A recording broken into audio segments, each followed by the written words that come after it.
నమస్కారం. దూరదర్శన్ వార్తలకు స్వాగతం. నేను సరిత. కరోనాను నియంత్రించేందుకు ప్రతి ఒక్కరూ మాస్క్ను తప్పనిసరిగా ధరించాలి. ముక్కు నోరు కప్పి ఉంచేలా సరైన పద్ధతిలో మాస్క్ను ధరించాలి.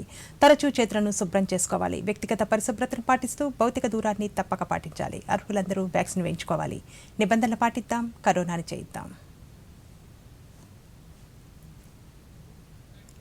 ఇక ఈనాటి వార్తల్లోని ముఖ్యాంశాలు.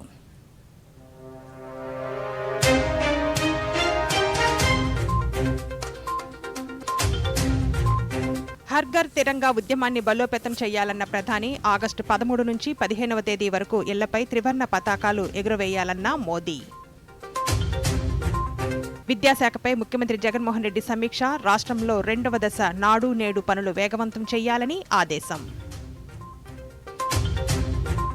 68వ జాతీయ చలనచిత్ర అవార్డులను ప్రకటించిన కేంద్రం, జాతీయ ఉత్తమ చిత్రంగా సురారై పోట్రు, జాతీయ ఉత్తమ నటులుగా సూర్య, అజయ్ దేవగన్, జాతీయ ఉత్తమ నటిగా అపర్ణ బాలమురళి.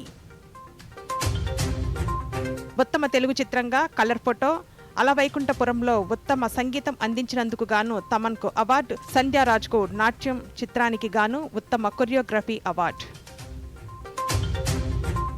పార్లమెంటు ఉభయ సభల్లో ఈరోజు కొనసాగిన విపక్షాల నిరసనలు, సభలు పలుమార్లు వాయిదా, సోమవారానికి వాయిదా పడిన ఉభయ సభలు. ఇక వార్తలోని వివరాలు. రాష్ట్రంలో తలసరి ఆదాయం, వ్యవసాయం, దాని అనుబంధ రంగాలు, పశుసంపద తదితర రంగాల్లో దేశ సగటు కన్నా రాష్ట్రంలో వృద్ధి బాగుందని నీతి ఆయోగ్ సభ్యులు రమేష్ చంద్ నేతృత్వంలోని బృందం ప్రశంసించింది. ఈ బృందం ఈరోజు ముఖ్యమంత్రి వైఎస్ జగన్మోహన్ రెడ్డితో సమావేశమై పలు అంశాలపై చర్చించింది. దేశంలో అనేక రాష్ట్రాలతో పోలిస్తే ఆంధ్రప్రదేశ్ మెరుగ్గా ఉందని అన్నారు. ప్రతి రంగంలో లక్ష్యాలను పెట్టుకుని దానికి అనుగుణంగా ముందుకు సాగుతున్న తీరును ప్రశంసించారు. ప్రకృతి వ్యవసాయం, ఆర్గానిక్ ఫార్మింగ్ తదితర అంశాలపై చర్చించారు. పండ్లు, మత్స్య ఉత్పత్తుల్లో ఆంధ్రప్రదేశ్ నెంబర్ 1గా ఉందని రమేష్ చంద్ ప్రశంసించారు. రైతు భరోసా కేంద్రాల ద్వారా రైతులకు సమగ్ర వ్యవస్థ అందుబాటులోకి వచ్చిందని, క్షేత్రస్థాయిలో అత్యుత్తమ వ్యవస్థ అని కొనియాడారు. ఇక రాష్ట్రంలో చేపడుతున్న పలు అభివృద్ధి సంక్షేమ కార్యక్రమాలను ముఖ్యమంత్రి వారికి వివరించారు.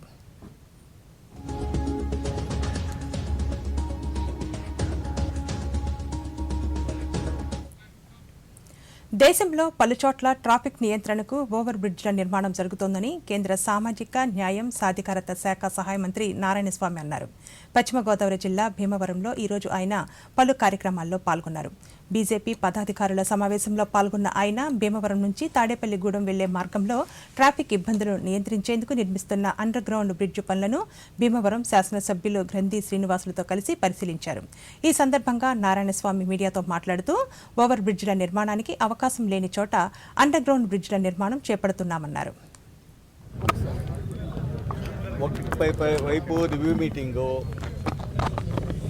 ఒకవైపు సెంట్రల్ గవర్నమెంట్ ప్రోగ్రామ్స్ రివ్యూ చేయడానికి వచ్చాను, పార్టీ ప్రోగ్రామ్స్ అటెండ్ చేశాను.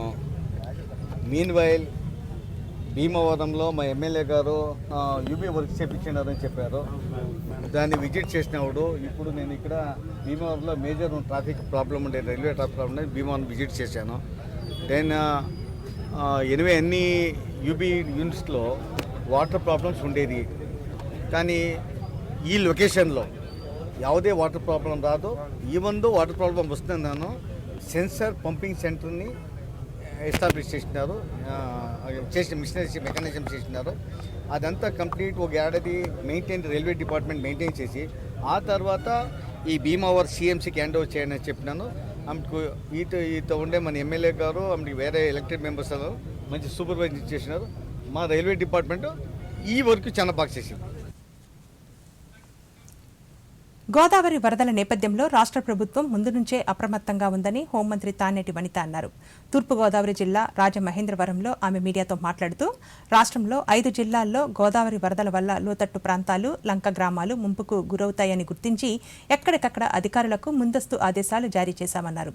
ప్రభుత్వ యంత్రాంగంతో పాటు స్థానిక ప్రజా ప్రతినిధులు, స్వచ్ఛంద సంస్థలు విపత్తు సమయంలో స్పందించాయని తెలిపారు. 12వ తేదీనే మన గోదావరి నదికి వరద నీరు వచ్చి చేరుతుంది.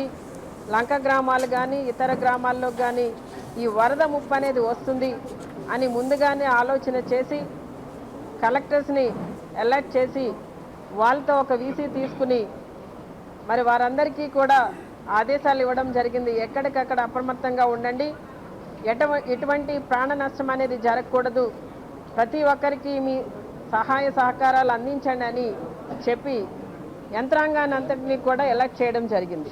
అలానే ఈ వరద కూడా గోదావరి నీరు పెరగడం, ధవళేశ్వరం దగ్గర దాదాపు 26 లక్షల క్యూసిక్ల నీరు రావడం, భద్రాచలం దగ్గర 71 అడుగులకి రావడం మనం గత కొద్ది రోజులుగా చూసాం.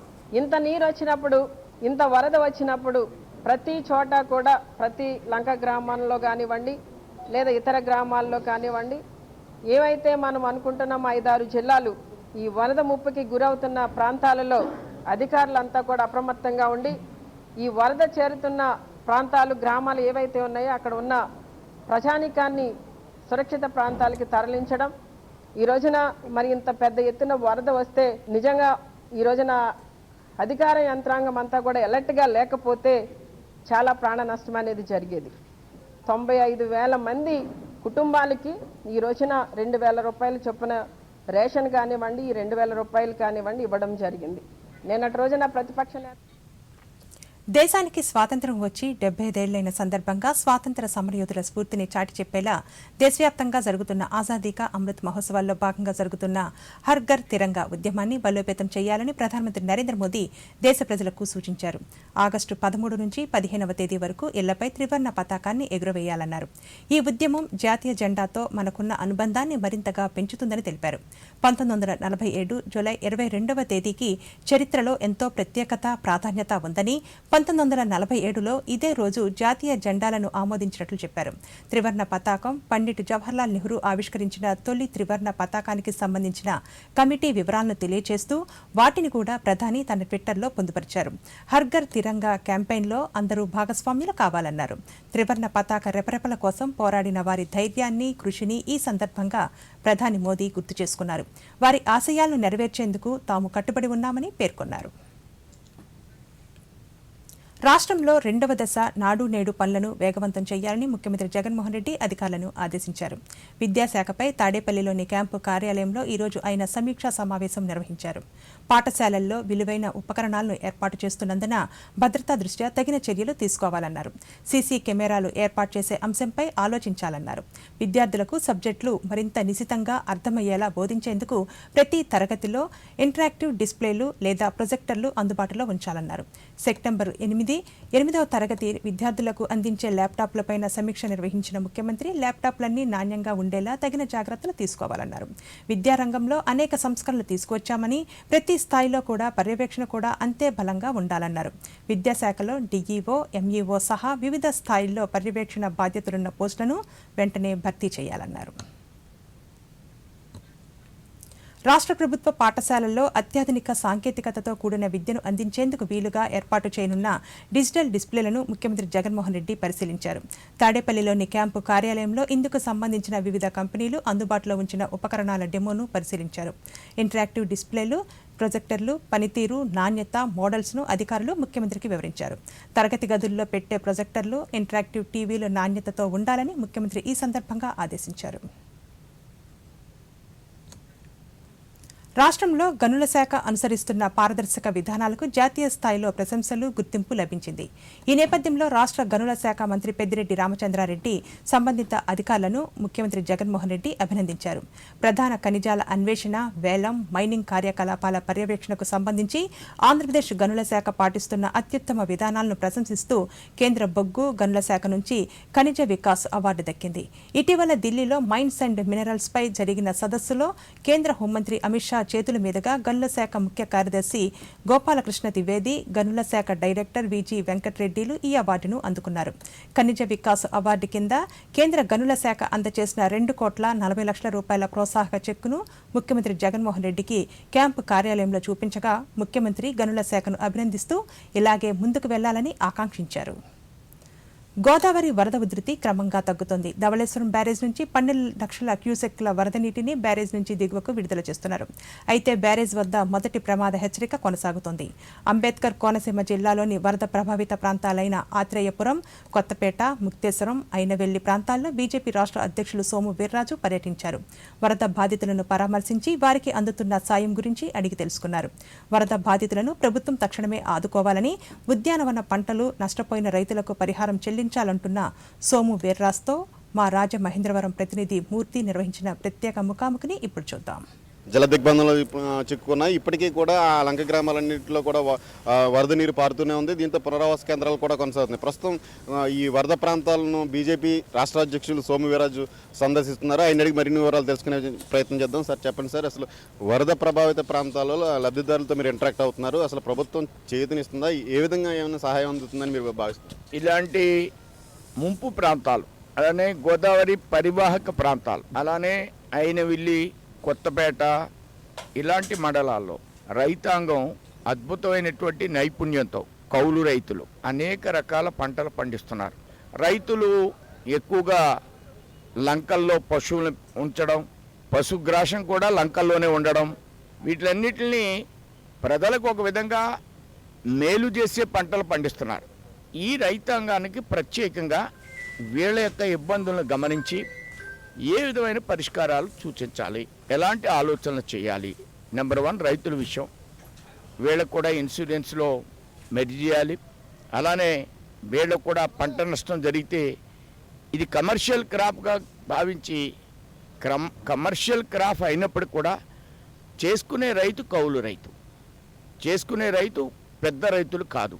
వీళ్ళకి సంబంధించి ఒక ప్రత్యేకంగా అధ్యయనం చేసి వీళ్ళకి సంబంధించి నష్ట నివారణ చర్యలు తీసుకోవాలనేది భారతీయ జనతా పార్టీ రాష్ట్ర పార్టీ అభిప్రాయం. ఇది రాష్ట్ర ప్రభుత్వానికి తెలియజేస్తాం. తప్పకుండా వీళ్ళకి న్యాయం జరిగే విధంగా, పరిష్కారం లభించే విధంగా మేము ప్రయత్నం చేస్తాం. ఏవైతే ముంపు గ్రామాలు నీళ్ళన్నీ కూడా నిలిచిపోయి వీళ్ళకి ఇక్కడ పడవలు పెట్టారు, గతంలో కూడా ఇలానే మునిగిపోయి ఈ పడవలోళ్ళకి ఎప్పటికో డబ్బులు ఇవ్వలేదని తెలిసింది. వీళ్ళకి డబ్బులు ఇచ్చే ఏర్పాటు ఇలాంటి గ్రామాల్లో నిరంతరం ప్రభుత్వ అధికారులు మానిటరింగ్ చేస్తూ వెంటనే క్విక్గా రియాక్ట్ అయ్యే విధంగా ఉండాలనేది నా అభిప్రాయం. ప్రధానంగా లంక గ్రామాలన్నీ కూడా కాజ్వేల్పై ఆధారపడి ఉంటాయి. కాజ్వేల్ దగ్గరికి వచ్చినప్పటికీ మొదటి ప్రమాద హెచ్చరిక జారీ చేసిన టైంకే కాజ్వేల్పై వాటర్ పారుతుంది. అంటే ఇప్పుడంటే ప్రస్తుతం అయితే భారీ స్థాయిలో వచ్చింది. దాన్ని రెక్టిఫై చేయాలంటే వంతెన నిర్మాణం అనేది చాలా ఆవశ్యకత. దీని మీద మీరు ఏమైనా కేంద్ర ప్రభుత్వానికి ఏమైనా ఈ కాజువేలన్నీ కూడా ఈ ప్రాంతంలో నిర్మాణం కావాలంటే రాబోయేటువంటి రోజుల్లో దీన్ని 4 వేస్ చేసిన సందర్భంలో అన్ని ప్రాంతాల్లో కూడా బ్రిడ్జిలు, వంతెనలు రావడానికి అవకాశం ఉంటుంది. అలాంటప్పుడు ఈ ప్రమాదం నుంచి ప్రజలకి శాశ్వత పరిష్కారం జరుగుద్ది. తప్పకుండా అమలాపురం, కాకినాడ 4 వేస్ వచ్చిన సందర్భంలో వీటికి పరిష్కారం దొరుకుద్ది. దాన్ని కూడా త్వరలో కేంద్రం ఆమోదిస్తుంది. వరద బాధితులను తక్షణం ఆదుకోవాల్సిన ఆవశ్యకత ఉందని, అదేవిధంగా లంక గ్రామాల్లోని రైతులకు ప్రభుత్వం పరిహారం చెల్లించి ఆదుకోవాలని సోము వీర్రాజు తెలుపుతున్నారు. మూర్తి, దూరదర్శన్ న్యూస్, రాజమహేంద్రవరం. పశ్చిమ గోదావరి జిల్లా వరద ప్రభావిత ప్రాంతాల్లో తెలుగుదేశం పార్టీ జాతీయ అధ్యక్షులు చంద్రబాబు నాయుడు పర్యటించారు. ముంపు బాధితులతో మాట్లాడి వారి సమస్యలను అడిగి తెలుసుకున్నారు. పలు ప్రాంతాల్లో దెబ్బతిన్న ఇళ్లను పరిశీలించారు. ఈ సందర్భంగా చంద్రబాబు నాయుడు మాట్లాడుతూ బాధితులకు సహాయం అందించడంలో రాష్ట్ర ప్రభుత్వం విఫలమైందన్నారు. ప్రజలకు కష్టం వచ్చినప్పుడు అండగా ఉండాల్సిన ప్రభుత్వం వారిని పట్టించుకోవడం లేదన్నారు. ఈ యొక్క వరదలు కూడా ప్రజలందరినీ కలిసివేసే పరిస్థితికి వచ్చింది. ఎంత బాధ అంటే ఓసారి నాకు కూడా ఒకసారి బాధ వేస్తుంది. ఎందుకంటే అదే తెలంగాణ ప్రభుత్వం 10,000 ఇస్తా ఉంది. వాళ్ళు 10,000 ఇచ్చి మీరు 2,000 ఇస్తే వాళ్ళ మంత్రులందరూ అక్కడ తిరుగుతున్నారు.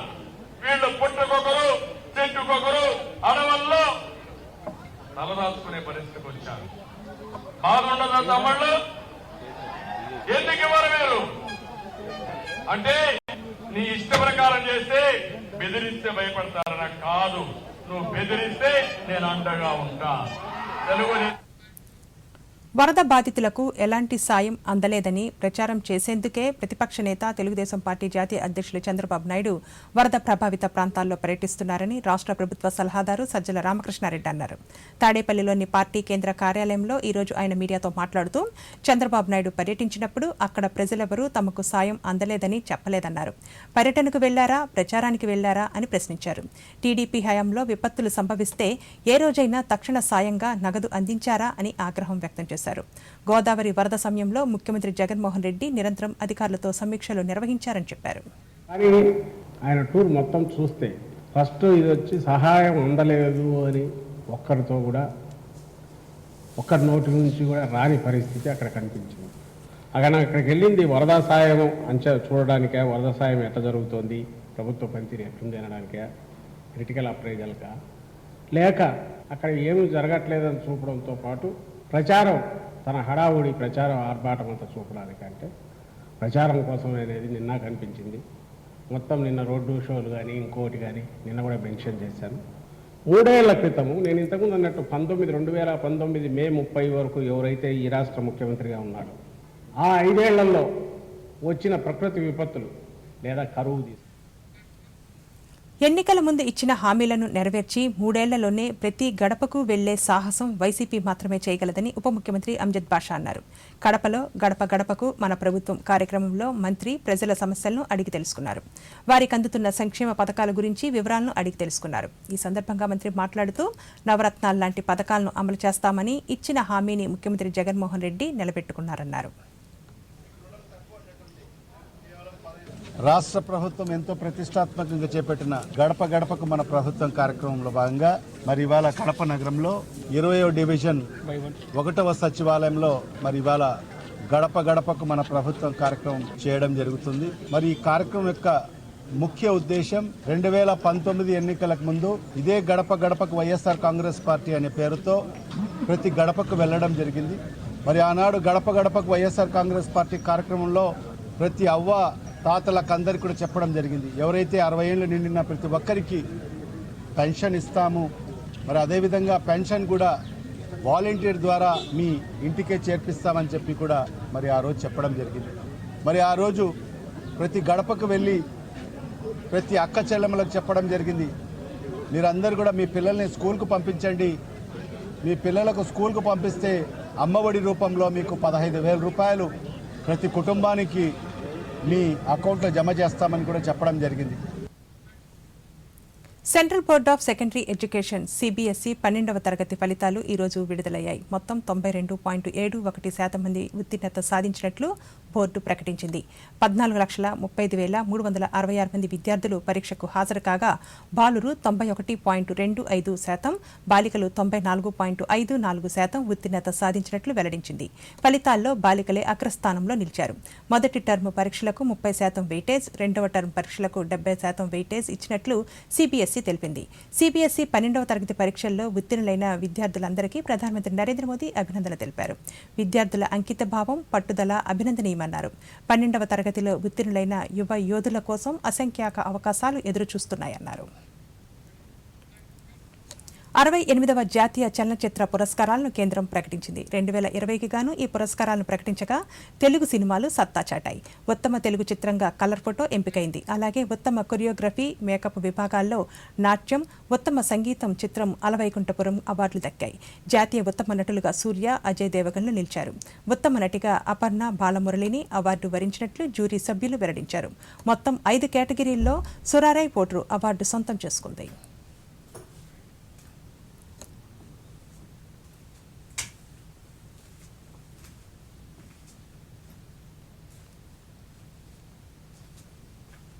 Okay, the best Telugu film. The film name is Color Photo. Producer is Amarta Production. Director is Angirakula Sandeep Raj. Best choreography, Natyam. It's a Telugu film. Choreographer is Sandhya Raju. Best music direction, Ala Vaikunthapurammallu. Music director Thaman S. Best screenplay, Surarai Potru. Screen play writer हैं Shalini Usha Nayyar and सुधा कोंगारा. కేంద్రంలో ప్రధానమంత్రి నరేంద్ర మోదీ నాయకత్వంలో దూరదృష్టితో ఆలోచించి కొత్త నిర్ణయాలతో దేశం ముందుకు వెళుతోందని కేంద్ర గిరిజన వ్యవహారాల శాఖ మంత్రి అర్జున్ ముండా అన్నారు. ఢిల్లీలోని బీజేపీ ప్రధాన కార్యాలయంలో ఈరోజు ఆయన మీడియాతో మాట్లాడుతూ భారత రాష్ట్రపతి పదవిని ఓ గిరిజన మహిళ అలంకరించబోతోందన్నారు. ఈ ఏడాది అందరికీ ఎంతో ముఖ్యమైందని, గిరిజన సమాజంలో కొత్త ప్రయాణం మొదలైందన్నారు. ప్రధానమంత్రి నరేంద్ర మోదీ 8 ఏళ్ల పాలనలో అన్ని అభివృద్ధి పనులకు ప్రాధాన్యతనిచ్చారన్నారు. స్వాతంత్ర్య పోరాటంలో ప్రాణత్యాగం చేసిన వారి జయంతులను ప్రకటించింది నరేంద్ర మోదీ ప్రభుత్వమేనన్నారు. नए ऐतिहासिक फैसलों के साथ आगे बढ़ रहा है और इसी कड़ी में हम सब के लिए सौभाग्य है कि भारत के राष्ट्रपति के रूप में एक आदिवासी महिला राष्ट्रपति के पद को सुशोभित करने जा रही है और इसके लिए मैं माननीय प्रधानमंत्री जी को और राष्ट्रीय अध्यक्ष जी को और एनडीए के सभी सहयोगियों को आभार व्यक्त करता हूं।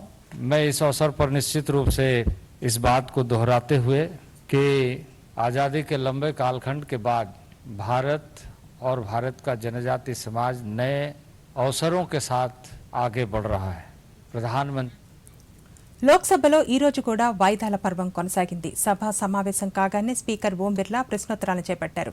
భారత మత్స్యకారులపై జరుగుతున్న దాడులకు సంబంధించి సభ్యులు అడిగిన ప్రశ్నలకు కేంద్ర న్యాయశాఖ మంత్రి కిరణ్ రిజిజు సమాధానమిచ్చారు. ఓవైపు ప్రశ్నోత్తరాలు కొనసాగుతున్నప్పటికీ విపక్షాల సభ్యులు ధరల పెరుగుదల అంశంపై చర్చ చేపట్టాలంటూ స్పీకర్ పోడియంను చుట్టుముట్టారు. ప్లెక్కార్డులు ప్రదర్శిస్తూ పదే పదే సభా కార్యకలాపాలకు ఆటంకం కలిగించారు. సభ సజావుగా జరిగేందుకు సహకరించాలని స్పీకర్ పదే పదే విజ్ఞప్తి చేసినప్పటికీ విపక్ష సభ్యులు నినాదాలు కొనసాగించారు. ఈ సమయంలో పార్లమెంటరీ వ్యవహారాల శాఖ మంత్రి ప్రహ్లాద్ జోషి మాట్లాడుతూ విపక్ష సభ్యులు అడిగే ఏ ప్రశ్నకైనా సమాధానం చెప్పేందుకు ప్రభుత్వం సిద్ధంగా ఉందని, అయితే సభలో మిగతా అంశాలపై కూడా చర్చ జరగాలని, కానీ విపక్ష సభ్యులు ఎలాంటి చర్చలకు సహకరించడం లేదని అన్నారు. సభ ఉంది చర్చించడానికేనని పేర్కొన్నారు. విపక్షాల తీరును తీవ్రంగా ఖండిస్తున్నట్లు ప్రహ్లాద్ జోషి వెల్లడించారు.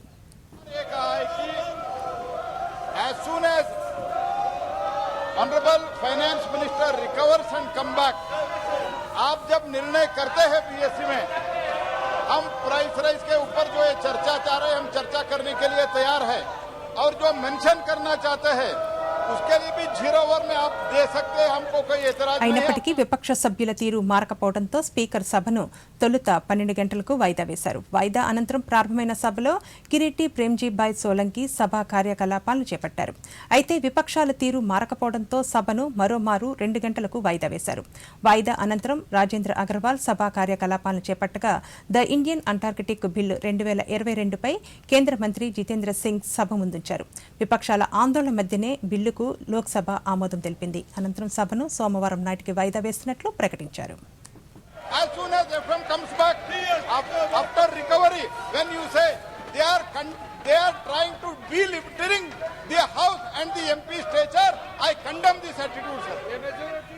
Speaker sir, I move that the bill be passed. रोज न्याय की विधेयक को पारित किया जाए. जो सदस्य इसके पक्ष में वो हाँ कहें, जो सदस्य इसके विरोध में वो ना कहें. मेरे विचार में निर्णय हाँ वालों के पक्ष में हुआ, हाँ वालों के पक्ष में हुआ, प्रस्ताव स्वीकृत हुआ और विधेयक.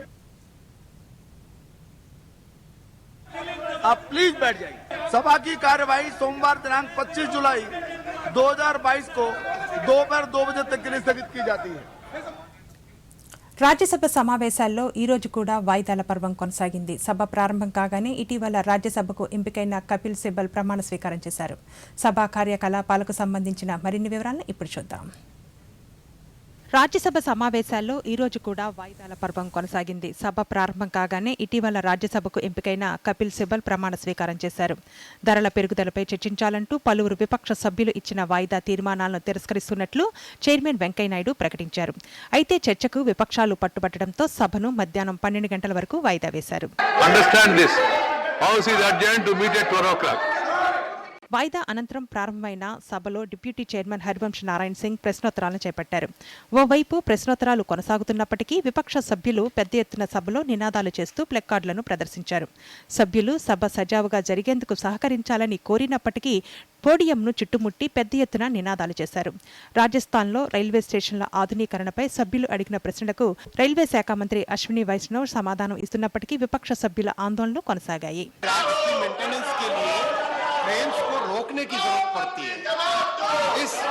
ఉత్పత్తుల ఎగుమతులకు సంబంధించి అడిగిన ప్రశ్నలకు వాణిజ్య పరిశ్రమల శాఖ సహాయ మంత్రి అనుప్రియా సింగ్ పటేల్ సమాధానమిచ్చారు. తమిళనాడులో శీతల గిడ్డంగుల సౌకర్యాలపై సభ్యులు అడిగిన ప్రశ్నలకు వ్యవసాయ శాఖ సహాయ మంత్రి శోభా కరంద్లాజే సమాధానమిచ్చారు. బీహార్లో రైల్వే స్టాప్లను తొలగించడంపై అడిగిన ప్రశ్నలకు అశ్విని వైష్ణవ్ సమాధానమిచ్చారు.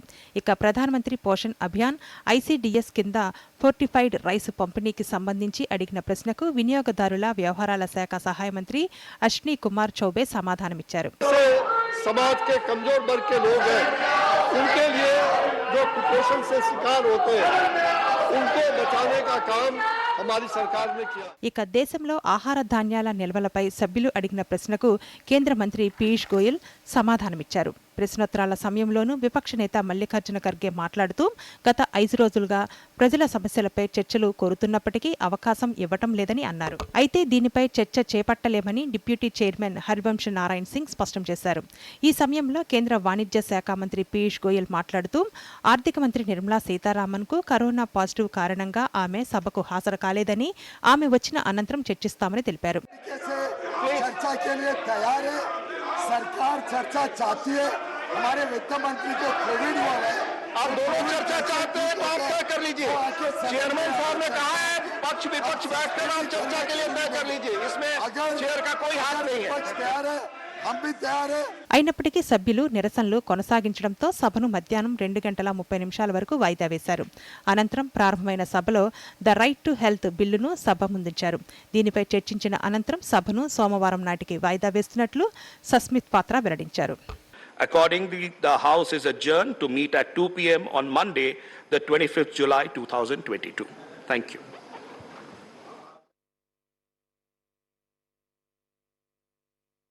వారంలో ఒక్కరోజు కూడా సూచీలు నష్టాల్లో ముగియకపోవడం విశేషం. అంతర్జాతీయ మార్కెట్లోని సానుకూల సంకేతాలు సూచీలకు దన్నుగా నిలిచాయి. ఉదయం 309 పాయింట్ల లాభంతో ట్రేడ్ అయిన సెన్సెక్స్ ఇంట్రాడేలో గరిష్టాన్ని తాకి చివరకు 390 పాయింట్లు లాభపడి 56,072 పాయింట్ల వద్ద స్థిరపడింది. ఈ ఉదయం 94 పాయింట్లు లాభపడి 16,699 వద్ద ట్రేడ్ అయిన నిఫ్టీ చివరకు 144 పాయింట్లు లాభపడి 16,719 వద్ద ముగిసింది. డాలర్తో పోలిస్తే రూపాయి మారకం విలువ $79.83గా నమోదైంది. ప్రధానమంత్రి నరేంద్ర మోదీ తన మనసులోని భావాలను దేశ ప్రజలతో పంచుకునే మన్ కీ బాత్ 91వ సంచిక ఈ నెల 31వ తేదీ ఆదివారం ప్రసారమవుతుంది. మన్ కీ బాత్ కార్యక్రమానికి ప్రజలు తమ సూచనలు, సలహాలను అందించాలని ప్రధాని కోరారు. ప్రజలు తమ స్వర సందేశాలను 1800 నెంబర్కు ఈ నెల 28వ తేదీ సాయంత్రం వరకు పంపవచ్చు. అలాగే www.mygov.in వెబ్సైట్ ద్వారా కానీ 1922 నెంబర్కు మిస్డ్ కాల్ ఇవ్వడం ద్వారా తిరిగి మన మొబైల్కు వచ్చే సంక్షిప్త సందేశంలోని లింక్ ద్వారా కూడా అభిప్రాయాలను తెలియజేయవచ్చు. ఆకాశవాణి సమన్వయంతో దూరదర్శన్ ఛానళ్లు మన్ కీ బాత్ కార్యక్రమాన్ని ప్రసారం చేస్తాయి. ఈ కార్యక్రమ తెలుగు అనువాదం వెనువెంటనే దూరదర్శన్ సప్తగిరి, యాదగిరిలో ప్రసారమవుతుంది. తూర్పు మధ్య బంగాళాఖాతం వరకు రుతుపవన ద్రోణి కొనసాగుతోంది. దీనికి తోడు ఉత్తర ఒడిషా ప్రాంతాల్లో ఉపరితల ఆవర్తనం కొనసాగుతోంది. వీటి ప్రభావంతో రాగల 24 గంటల్లో ఉత్తర కోస్తా, యానం, దక్షిణ కోస్తా ఆంధ్ర, రాయలసీమ జిల్లాల్లో పలుచోట్ల ఒక మోస్తరు నుంచి వర్షాలు కురిసే అవకాశం ఉందని అమరావతిలోని వాతావరణ కేంద్రం అధికారులు తెలిపారు. కొన్ని చోట్ల భారీ వర్షాలు కురిసే అవకాశం ఉన్నట్లు అధికారులు తెలిపారు. కరోనాను నియంత్రించేందుకు ప్రతి ఒక్కరూ మాస్క్ను తప్పనిసరిగా ధరించాలి. ముక్కు, నోరు కప్పి ఉంచేలా సరైన పద్ధతిలో మాస్క్ను ధరించాలి. తరచూ చేతులను శుభ్రం చేసుకోవాలి. వ్యక్తిగత పరిశుభ్రతను పాటిస్తూ భౌతిక దూరాన్ని తప్పక పాటించాలి. అర్హులందరూ వ్యాక్సిన్ వేయించుకోవాలి. నిబంధనలు పాటిద్దాం, కరోనాను జయిద్దాం. వార్తలు ముగించే ముందు ముఖ్యాంశాలు మరోసారి.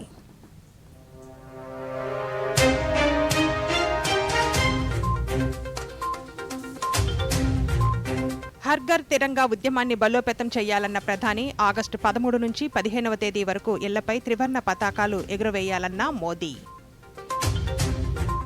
విద్యాశాఖపై ముఖ్యమంత్రి జగన్మోహన్ రెడ్డి సమీక్ష, రాష్ట్రంలో 2వ దశ నాడు నేడు పనులు వేగవంతం చేయాలని ఆదేశం. 68వ జాతీయ చలనచిత్ర అవార్డులను ప్రకటించిన కేంద్రం, జాతీయ ఉత్తమ చిత్రంగా సురారై పోట్రు, జాతీయ ఉత్తమ నటులుగా సూర్య, అజయ్ దేవగన్, జాతీయ ఉత్తమ నటిగా అపర్ణ బాలమురళి.